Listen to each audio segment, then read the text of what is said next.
TV 910ಗೆ ಸ್ವಾಗತ. ನಾನು ಅಸ್ಫಿಯಾ. ನೀವು ಇನ್ನು ನಮ್ಮ ಚಾನೆಲ್ಗೆ ಸಬ್ಸ್ಕ್ರೈಬ್ ಆಗಿಲ್ಲ ಅಂದ್ರೆ ಈಗಲೇ ಸಬ್ಸ್ಕ್ರೈಬ್ ಆಗಿ ಪಕ್ಕದಲ್ಲೇ ಇರುವ ಬೆಲ್ ಐಕನ್ ಕ್ಲಿಕ್ ಮಾಡಿ, ಲೈಕ್ ಮಾಡಿ, ಶೇರ್ ಮಾಡಿ. ನಕಲಿ ಪತ್ರಕರ್ತರಿಗೆ ಕಡಿವಾಣ ಹಾಕುವವರು ಯಾರು? ಸ್ವಯಂ ಪ್ರೇರಿತ ಕೇಸು ದಾಖಲಿಸಿ ಕ್ರಮ ಕೈಗೊಳ್ಳಲು ಆಗ್ರಹ.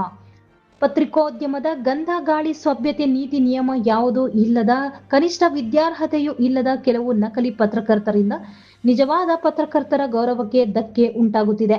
ಕೂಡಲೇ ಜಿಲ್ಲಾಧಿಕಾರಿಗಳು ಮತ್ತು ಪೊಲೀಸ್ ಇಲಾಖೆ ಕ್ರಮ ಕೈಗೊಳ್ಳಬೇಕಾಗಿದೆ. ಪತ್ರಕರ್ತರ ಹೆಸರಿನಲ್ಲಿ ಅಧಿಕಾರಿ ಹಾಗೂ ಸಾರ್ವಜನಿಕರನ್ನು ಹೆದರಿಸಿ ಅನೀತಿಗೆ ಕೈ ಹಾಕಿ ಬದುಕುತ್ತಿರುವುದರಿಂದ ನಿಜವಾದ ಪತ್ರಕರ್ತರ ಗೌರವ ಹಾಳಾಗುತ್ತಿದೆ. ಸುದ್ದಿ ಪ್ರಸಾರಕ್ಕೆ ಬೇಕಿರುವಂತಹ ಕನಿಷ್ಠ ಕಾನೂನಿನ ಅರಿವು ಇಲ್ಲ. ಕನ್ನಡ ಬರವಣಿಗೆ, ವ್ಯಾಕರಣವಂತೂ ಮೊದಲೇ ಗೊತ್ತಿಲ್ಲದಂತಹ ಇಂತಹವರಿಗೆ ಕಡಿವಾಣ ಹಾಕಬೇಕಾಗಿರುವ ಅಧಿಕಾರಿಗಳು ಮಾತ್ರ ಮೌನವಾಗಿರುವುದು ನಕಲಿ ಪತ್ರಕರ್ತರ ಹೆಚ್ಚಳಕ್ಕೆ ಕಾರಣವಾಗಿದೆ.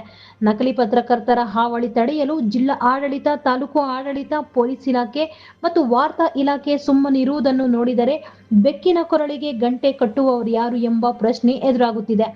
ದಿನದಿಂದ ದಿನಕ್ಕೆ ನಕಲಿ ಪತ್ರಕರ್ತರ ಹಾವಳಿ ಹೆಚ್ಚಾಗುತ್ತಿದೆ.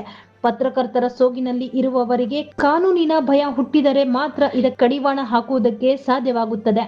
ಜಿಲ್ಲಾ ಅಧಿಕಾರಿಗಳು, ಪೊಲೀಸ್ ವರಿಷ್ಠಾಧಿಕಾರಿಗಳು ಇಂತಹ ನಕಲಿ ಪತ್ರಕರ್ತರ ವಿರುದ್ಧ ಸ್ವಯಂ ಪ್ರೇರಿತವಾಗಿ ಪ್ರಕರಣ ದಾಖಲಿಸಿಕೊಂಡು ಸೂಕ್ತ ಕ್ರಮ ಕೈಗೊಳ್ಳುವ ಮೂಲಕ ಪತ್ರಿಕೆಗಳ ಗೌರವಕ್ಕೆ ಧಕ್ಕೆ ಬಾರದಂತೆ ನೋಡಿಕೊಳ್ಳಬೇಕಾಗಿದೆ. ನಕಲಿ ಪತ್ರಕರ್ತರು ಸಭೆ ಸಮಾರಂಭಗಳು ಮುಗಿಯುವವರೆಗೂ ನಿರಂತರವಾಗಿ ವಿಡಿಯೋ ಮಾಡುತ್ತಾ ತಿರುಗಾಡುತ್ತಿದ್ದರೂ ಅಧಿಕಾರಿಗಳು ಚೇಕಾರವೆತ್ತಿಲ್ಲ.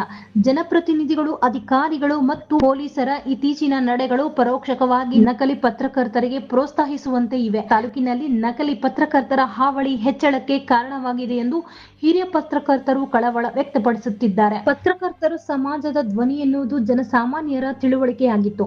ಆದರೆ ಪತ್ರಕರ್ತರ ಶ್ರೇಷ್ಠತೆಯನ್ನು ಇನ್ನು ಮುಂದೆ ಕಥೆಗಳಲ್ಲಿ ಮಾತ್ರ ಕೇಳುವ ಸ್ಥಿತಿ ನಿರ್ಮಾಣವಾಗಿದೆ. ಬರವಣಿಗೆಯ ಗೊತ್ತಿಲ್ಲದ ರೋಲ್ ಕಾಲ್ ಪತ್ರಕರ್ತರ ಹಾವಳಿ ಸಮಾಜದಲ್ಲಿ ದಿನೇ ದಿನೇ ಹೆಚ್ಚಾಗುತ್ತಿದೆ.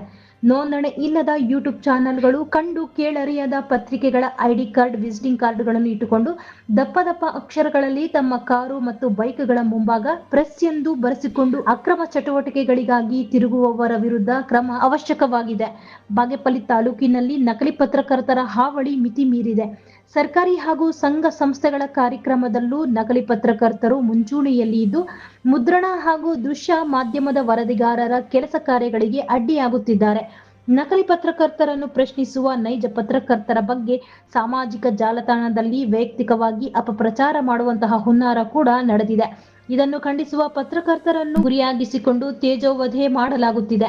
ಪೊಲೀಸ್ ಇಲಾಖೆ ಮತ್ತು ತಾಲೂಕು ಆಡಳಿತ ನೈಜ ಪತ್ರಕರ್ತರ ಸಭೆ ಕರೆದು ತಾಲೂಕಿನಲ್ಲಿ ಹೆಚ್ಚುತ್ತಿರುವ ನಕಲಿ ಪತ್ರಕರ್ತರ ಹಾವಳಿಗೆ ಕಡಿವಾಣ ಹಾಕಬೇಕಾಗಿದೆ.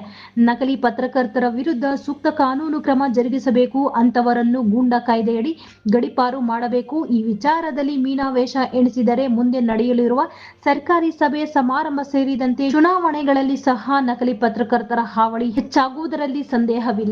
ಈಗಲಾದರೂ ಪೊಲೀಸ್ ಇಲಾಖೆ ಮತ್ತು ಜಿಲ್ಲಾ ಆಡಳಿತ ನಕಲಿ ಪತ್ರಕರ್ತರ ವಿರುದ್ಧ ಕ್ರಮ ಕೈಗೊಳ್ಳುವವರೇ ಎಂದು ಕಾದು ನೋಡಬೇಕಾಗಿದೆ.